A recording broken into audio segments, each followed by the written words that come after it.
ನಾನು ನಿಮ್ಮಲ್ಲಿ ಒಂದು ಪ್ರಶ್ನೆ ಕೇಳುತ್ತೇನೆ ಅಂದ್ಕೊಳ್ಳಿ. ಈ ಪ್ರಪಂಚದಲ್ಲಿರುವ ಚಿನ್ನವನ್ನೆಲ್ಲ ತಂದು ಒಂದೇ ಕಡೆ ಇಟ್ಟರೆ ಅದಕ್ಕೆ ಎಷ್ಟು ಸ್ಥಳ ಬೇಕಾಗಬಹುದು? ಅದನ್ನು ಬಚ್ಚಿಡಲು ಕೆಂಪು ಕೋಟೆಯಂತಹ ದೊಡ್ಡ ಪ್ರದೇಶ ಸಾಕಾಗುತ್ತದೆ, ಅಥವಾ ದೆಹಲಿಯಂತಹ ಒಂದು ದೊಡ್ಡ ನಗರವೇ ಬೇಕಾಗಬಹುದೇ? ಅಲ್ಲ, ನಿಮ್ಮ ಆಲೋಚನೆ ತಪ್ಪು. ಪ್ರಪಂಚದಲ್ಲಿರುವ ಎಲ್ಲಾ ಚಿನ್ನವನ್ನು ಒಂದೆಡೆ ಸೇರಿಸಿದರೂ ಸಹ ಅದು ಕೇವಲ ಒಂದು ಕ್ರಿಕೆಟ್ ಪಿಚ್ ಅಥವಾ ಒಂದು ಒಲಿಂಪಿಕ್ ಗಾತ್ರದ ಈಜುಕೊಳದಲ್ಲಿ ಹಿಡಿಯುತ್ತದೆ ಅಷ್ಟೇ ಅಲ್ಲದೆ, ಇತಿಹಾಸದಲ್ಲಿ ಅಂತಹ ಒಂದು ದೇಶವಿತ್ತಂತೆ. ಅಲ್ಲಿ ನೀರಿಗಿಂತ ಹೆಚ್ಚಾಗಿ ಚಿನ್ನವೇ ಸಿಗುತ್ತಿತ್ತಂತೆ. ಆ ದೇಶ ಯಾವುದು ಎಂಬುದನ್ನು ಈ ವಿಡಿಯೋದಲ್ಲಿ ನಾನು ನಿಮಗೆ ಶೀಘ್ರದಲ್ಲಿ ಹೇಳಲಿದ್ದೇನೆ. ಆದರೆ ಅದಕ್ಕೂ ಮುನ್ನ ಅಸಲು ಚಿನ್ನದ ಕಥೆಗೆ ಹೋಗೋಣ.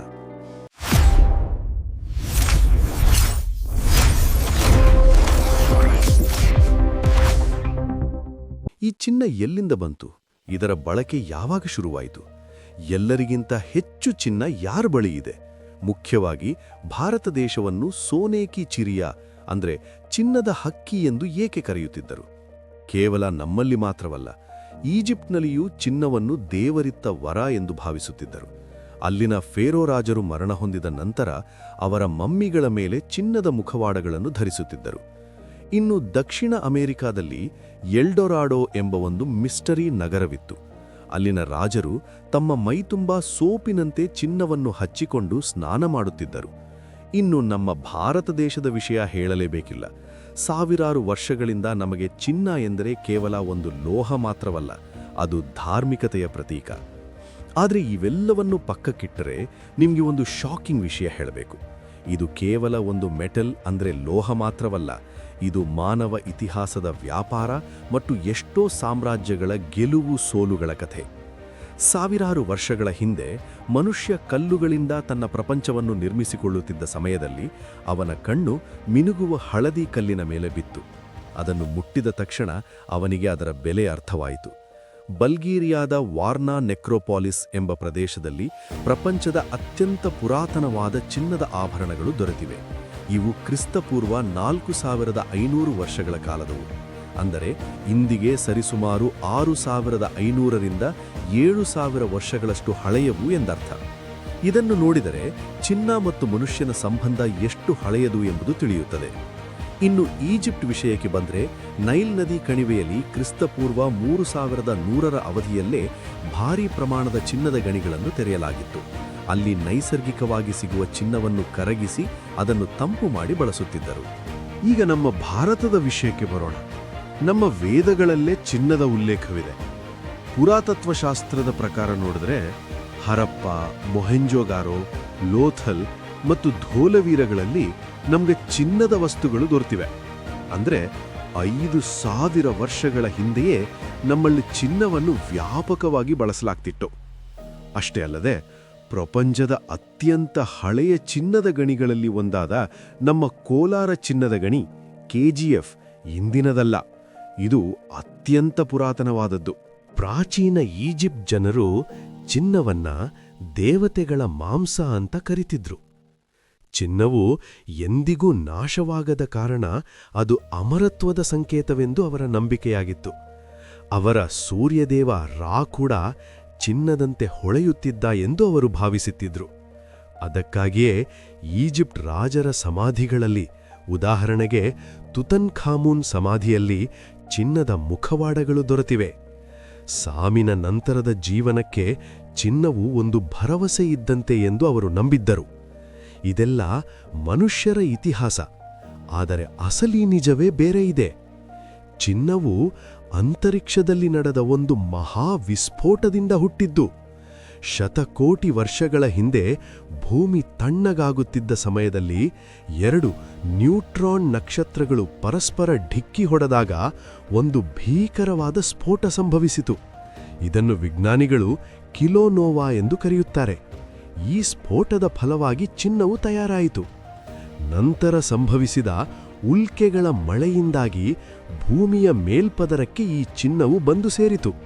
ಅಂದರೆ ನೀವು ಧರಿಸುವ ಚಿನ್ನದ ಒಡವೆಗಳು ಕೇವಲ ಗಣಿಯಲ್ಲಿ ಹುಟ್ಟಿದವುಗಳಲ್ಲ, ಅವು ನಕ್ಷತ್ರಗಳ ಘರ್ಷಣೆಯಿಂದ ಹುಟ್ಟಿದವುಗಳು. ಆದರೆ ಇದಕ್ಕಿಂತಲೂ ಆಶ್ಚರ್ಯಕರವಾದ ವಿಷಯವೊಂದಿದೆ. ವಿಡಿಯೋದ ಆರಂಭದಲ್ಲಿ ನಾನು ಕೇಳಿದ ಪ್ರಶ್ನೆ ನೆನಪಿದೆಯೇ?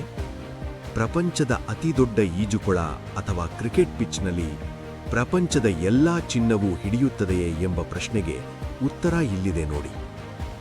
ಜಗತ್ತಿನಾದ್ಯಂತ ಇಲ್ಲಿಯವರೆಗೆ ಅಗೆದು ತೆಗೆದಾದ ಎಲ್ಲಾ ಚಿನ್ನವನ್ನು ಕರಗಿಸಿ ಒಂದು ಘನವಾಗಿ ಮಾಡಿದರೆ ಅದು ಕೇವಲ 23 ಮೀಟರ್ ಉದ್ದ, 23 ಮೀಟರ್ ಅಗಲ ಮತ್ತು 23 ಮೀಟರ್ ಎತ್ತರ ಮಾತ್ರ ಇರುತ್ತದೆ. ಅಂದರೆ ಇದು ಕೇವಲ ಒಂದು ಕ್ರಿಕೆಟ್ ಪಿಚ್ ಅಥವಾ ಒಲಿಂಪಿಕ್ ಈಜುಕೊಳದ ಗಾತ್ರಕ್ಕೆ ಮಾತ್ರ ಸಮಾನವಾಗಿರುತ್ತದೆ. ನೋಡಲು ಇದು ಬಹಳ ಕಡಿಮೆ ಎನಿಸಬಹುದು, ಆದರೆ ಚಿನ್ನವು ಅತಿ ಹೆಚ್ಚಿನ ಸಾಂದ್ರತೆಯನ್ನು ಹೊಂದಿರುವುದರಿಂದ ಅಷ್ಟು ಕಡಿಮೆ ಸ್ಥಳವನ್ನು ಆಕ್ರಮಿಸುತ್ತದೆ ಎಂದು ವಿಜ್ಞಾನಿಗಳು ಕೂಡ ಹೇಳುತ್ತಾರೆ. ಇನ್ನು ಇತಿಹಾಸಕ್ಕೆ ಹೋದರೆ ಮೆಸೊಪೊಟೋಮಿಯಾದಂತಹ ನಾಗರಿಕತೆಗಳಲ್ಲಿ ಆಭರಣವಾಗಿ ಬಳಕೆಯಾಗಲು ಶುರುವಾದ ಚಿನ್ನ ಅತಿ ಶೀಘ್ರದಲ್ಲೇ ವ್ಯಾಪಾರದ ದೊಡ್ಡ ಕರೆನ್ಸಿಯಾಗಿ ಬದಲಾಯಿತು. ಏಕೆಂದರೆ ಇದು ಬಹಳ ಅಪರೂಪವಾದುದು ಮತ್ತು ಎಂದಿಗೂ ಹಾಳಾಗುವುದಿಲ್ಲ. ರಾಜರಿಗೆ ಚಿನ್ನ ಎಂಬುದು ಅವರ ಶಕ್ತಿಯ ಸಂಕೇತವಾಗಿ ಬದಲಾಯಿತು. ಇಲ್ಲಿಂದ ಚಿನ್ನ ಮತ್ತು ಹಣ ಎಂಬ ಪದಗಳು ಒಂದಕ್ಕೊಂದು ಪರ್ಯಾಯ ಪದಗಳಾಗಿ ಬದಲಾದವು. ರಾಜರಿಗೆ ಚಿನ್ನ ಎಂಬುದು ಅವರ ಶಕ್ತಿಯ ಸಂಕೇತವಾಯಿತು. ಸಾಮಾನ್ಯ ಜನರಿಗೆ ಅದೊಂದು ಆಸ್ತಿಯಾಯಿತು. ರಾಜರಿಗೆ ಅಧಿಕಾರ ಎಂದರೆ ಅದು ಚಿನ್ನವೇ ಆಗಿತ್ತು. ಈ ಚಿನ್ನಕ್ಕಾಗಿಯೇ ರಾಜರು ಸಮುದ್ರಗಳನ್ನು ದಾಟಿದರು, ಸಾಮ್ರಾಜ್ಯಗಳ ಮೇಲೆ ಯುದ್ಧ ಮಾಡಿದರು. ರೋಮನ್ ಚಕ್ರವರ್ತಿಗಳಿಂದ ಹಿಡಿದು ಚೀನಾದ ರಾಜವಂಶಗಳವರೆಗೆ ಪ್ರತಿ ನಾಗರಿಕತೆಯೂ ತನ್ನ ವೈಭವವನ್ನು ಚಿನ್ನದ ಮೇಲೆಯೇ ನಿರ್ಮಿಸಿಕೊಂಡಿದೆ. ಚಿನ್ನದ ಈ ಹೊಳಪು ಮನುಷ್ಯನ ಕಣ್ಣುಗಳನ್ನು ಕುರುಡುಗೊಳಿಸುವಂತಿತ್ತು. ಇದೇ ಹೊಳಪು ಮನುಷ್ಯನನ್ನು ಒಬ್ಬ ಅನ್ವೇಷಕನನ್ನಾಗಿ, ವಿಜೇತನನ್ನಾಗಿ ಮತ್ತು ಕೆಲವು ಬಾರಿ ಲೂಟಿಖೋರನನ್ನಾಗಿ ಬದಲಿಸಿತು. ಇನ್ನು ನಮ್ಮ ಭಾರತ ದೇಶದ ವಿಷಯವೇ ಬೇರೆ. ಇಲ್ಲಿ ಚಿನ್ನ ಎಂದರೆ ಕೇವಲ ಅಲಂಕಾರದ ವಸ್ತುವಲ್ಲ, ಅದು ನಮ್ಮ ಧರ್ಮ ಮತ್ತು ಆರ್ಥಿಕ ವ್ಯವಸ್ಥೆಯೊಂದಿಗೆ ಬೆಸೆದುಕೊಂಡಿದೆ. ಋಗ್ವೇದದಲ್ಲಿ ಚಿನ್ನವನ್ನು ಹಿರಣ್ಯ ಎಂದು ಕರೆಯಲಾಗಿದೆ. ಅಷ್ಟೇ ಅಲ್ಲದೆ ಲಲಿತ ವಿಸ್ತರ ಸೂತ್ರದ ಪ್ರಕಾರ ಬುದ್ಧನ ಶರೀರವೂ ಕೂಡ ಚಿನ್ನದ ಬಣ್ಣದಲ್ಲಿ ಹೊಳೆಯುತ್ತಿತ್ತು ಮತ್ತು ಅದು ಆತನ ಶ್ರೇಷ್ಠತೆಯನ್ನು ತಿಳಿಸುತ್ತಿತ್ತು ಎಂದು ಹೇಳಲಾಗುತ್ತದೆ. ಇತಿಹಾಸದ ಪ್ರಕಾರ ನೋಡಿದರೆ ಕರ್ನಾಟಕದ ಕೋಲಾರ ಚಿನ್ನದ ಗಣಿ KGF ಮತ್ತು ಹಟ್ಟಿ ಚಿನ್ನದ ಗಣಿಗಳು ಭಾರತದ ಅತ್ಯಂತ ಪ್ರಮುಖ ಗಣಿಗಳಾಗಿವೆ. ಹಾಗೆಯೇ ಜಾರ್ಖಂಡ್ನ ಸೋನೋ ನದಿ ಪ್ರದೇಶ ಮತ್ತು ತಮಿಳುನಾಡಿನ ವೆಲ್ಲೂರು ಕೂಡ ಪ್ರಾಚೀನ ಗೋಲ್ಡ್ ಸಿಟಿಗಳಾಗಿದ್ದವು. ಈ ಗಣಿಗಳಿಂದಲೇ ಮೌರ್ಯರು, ಶಾತವಾಹನರು, ಚೋಳರು ಮತ್ತು ಪಾಂಡ್ಯ ರಾಜರ ಖಜಾನೆಗಳು ತುಂಬುತ್ತಿದ್ದವು. ಮೌರ್ಯರ ಕಾಲದಲ್ಲಿ ಚಿನ್ನವನ್ನ ಬಳಸ್ತಿದ್ದರೂ ನಂತರದ ಗುಪ್ತರ ಕಾಲದಲ್ಲಿ ಭಾರೀ ಪ್ರಮಾಣದಲ್ಲಿ ಸುಂದರವಾದ ಚಿನ್ನದ ನಾಣ್ಯಗಳನ್ನು ಹೊರತರಲಾಯಿತು. ಇವುಗಳನ್ನು ಆ ಕಾಲದಲ್ಲಿ ದಿನಾರ ಅಂತ ಕರೀತಿದ್ರು. ಆ ಕಾಲದ ನಮ್ಮ ಚಿನ್ನದ ನಾಣ್ಯಗಳ ಮೇಲೆ ದೇವತೆಗಳ ಚಿತ್ರಗಳು ಮತ್ತು ಪೌರಾಣಿಕ ದೃಶ್ಯಗಳು ಇರುತ್ತಿದ್ದವು. ಮುಖ್ಯವಾಗಿ ಈ ನಾಣ್ಯಗಳ ತೂಕ ಮತ್ತು ಸ್ವಚ್ಛತೆ ಎಷ್ಟು ಅಚ್ಚುಕಟ್ಟಾಗಿರುತ್ತಿತ್ತೆಂದರೆ ಅದರ ಕಾರಣದಿಂದಲೇ ಶತಮಾನಗಳ ಕಾಲ ಭಾರತೀಯರು ಇತರ ದೇಶಗಳಿಂದ ಚಿನ್ನವನ್ನು ಖರೀದಿಸಿ ತಮ್ಮ ಸಂಸ್ಕೃತಿಗೆ ಮತ್ತು ದೇವತೆಗಳಿಗೆ ಅರ್ಪಿಸಿದರು. ಹಬ್ಬಗಳು, ಮದುವೆಗಳು ಮತ್ತು ಪೂಜೆಗಳಲ್ಲಿ ಚಿನ್ನದ ಬಳಕೆ ಗಣನೀಯವಾಗಿ ಏರಿತು. ಉತ್ತರ ಭಾರತದಿಂದ ಹಿಡಿದು ದಕ್ಷಿಣದ ಪದ್ಮನಾಭಸ್ವಾಮಿ ದೇವಸ್ಥಾನದವರೆಗೆ ನಮ್ಮ ದೇವಾಲಯಗಳಲ್ಲಿ ಟನ್ನುಗಟ್ಟಲೆ ಚಿನ್ನವು ಸಂಗ್ರಹವಾಯಿತು. ಇಲ್ಲಿ ಗಮನಿಸಬೇಕಾದ ಮುಖ್ಯ ವಿಷಯವೇನೆಂದರೆ ಈ ಚಿನ್ನವು ದೇಶ ಬಿಟ್ಟು ಹೊರಗೆ ಹೋಗಲಿಲ್ಲ. ಅದು ಒಂದು ಶಾಶ್ವತ ಆಸ್ತಿಯಾಗಿ ಇಲ್ಲೇ ಉಳಿದುಕೊಂಡಿತು. ಭಾರತವನ್ನು ಸೋನೆ ಕಿ ಚಿಡಿಯಾ ಎಂದು ಏಕೆ ಕರೆಯುತ್ತಿದ್ದರು ಗೊತ್ತಾ? ಕೇವಲ ರಾಜರು ಮತ್ತು ದೇವರುಗಳು ಚಿನ್ನವನ್ನು ಧರಿಸುತ್ತಿದ್ದರು ಎಂಬ ಕಾರಣಕ್ಕಾಗಿಯಲ್ಲ. ಅಸಲಿ ಕಾರಣ ನಮ್ಮ ಆರ್ಥಿಕ ಶಕ್ತಿ.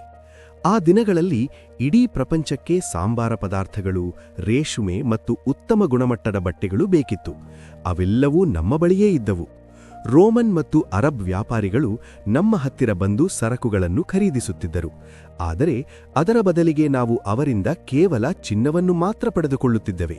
ಇದರಿಂದ ಹೀಗಾಗಿ ನಮ್ಮ ವ್ಯಾಪಾರದಲ್ಲಿ ಯಾವಾಗಲೂ ನಮ್ಮದೇ ಮೇಲುಗೈ ಇರುತ್ತಿತ್ತು ಮತ್ತು ಹೊರದೇಶದ ಚಿನ್ನವೆಲ್ಲ ಬಂದು ನಮ್ಮ ದೇಶದಲ್ಲಿ ಸಂಗ್ರಹವಾಗುತ್ತಿತ್ತು.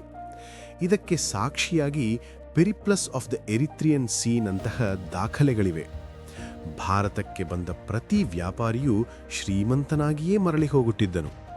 ರೋಮನ್ನರು ನಮ್ಮ ಸರಕುಗಳನ್ನು ಎಷ್ಟರ ಮಟ್ಟಿಗೆ ಖರೀದಿಸುತ್ತಿದ್ದರೆಂದರೆ ನಮ್ಮ ಖಜಾನೆಯೇ ಖಾಲಿಯಾಗಿ ಭಾರತೀಯ ಸ್ತ್ರೀಯರ ಆಭರಣಗಳ ಪಾಲಾಗುತ್ತಿದೆ ಎಂದು ಅಲ್ಲಿನ ಸೆನೆಟ್ ಆತಂಕ ವ್ಯಕ್ತಪಡಿಸುತ್ತಿತ್ತು.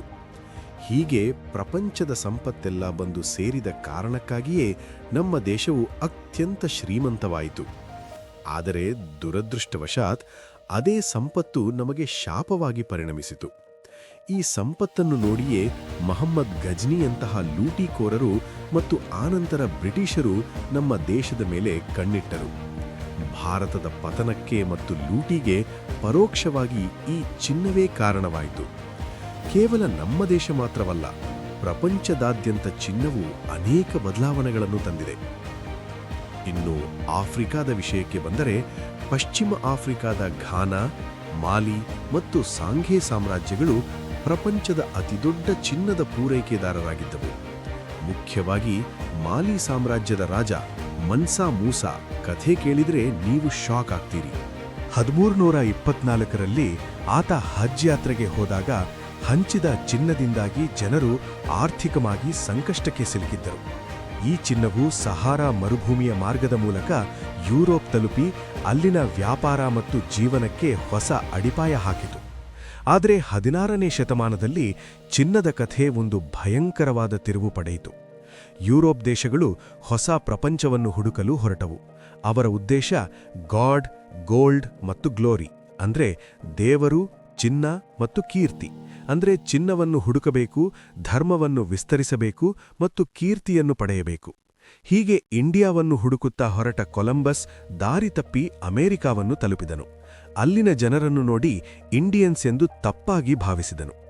ಆನಂತರ ಸ್ಪ್ಯಾನಿಷ್ ಮತ್ತು ಪೋರ್ಚುಗೀಸರು ಆ ಹೊಸ ಪ್ರಪಂಚದ ಮೇಲೆ ದಾಳಿ ಮಾಡಿದರು.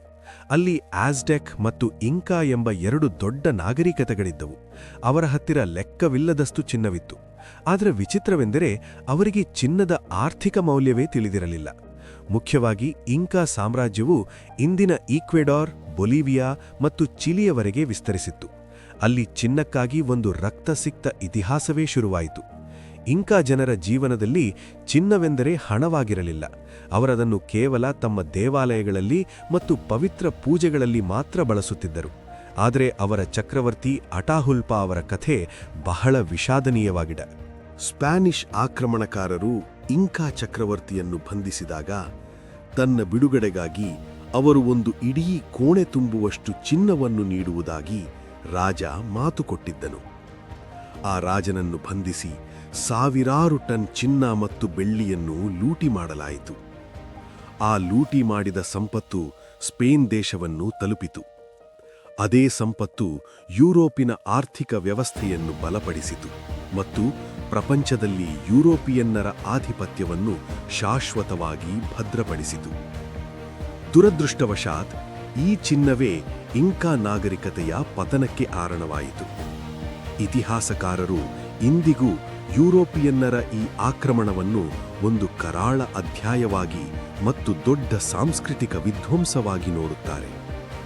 ಇಂಕಾ ಜನರಿಗೆ ಚಿನ್ನವೆಂದರೆ ಭಕ್ತಿ, ಶಕ್ತಿ ಮತ್ತು ಸಂಸ್ಕೃತಿಯಾಗಿತ್ತು. ಆದರೆ ಯುರೋಪಿಯನ್ನರ ಅತ್ಯಾಸೆಯು ಅದನ್ನು ಒಂದು ರಕ್ತಸಿಕ್ತ ಇತಿಹಾಸವನ್ನಾಗಿ ಬದಲಾಯಿಸಿತು. ಮಧ್ಯಯುಗದಲ್ಲಿ ಚಿನ್ನದ ಬೆಲೆಯ ಆಧಾರದ ಮೇಲೆ ಜಗತ್ತಿನ ವ್ಯಾಪಾರವು ಸ್ಥಿರವಾಗಿ ಸಾಗಿತು.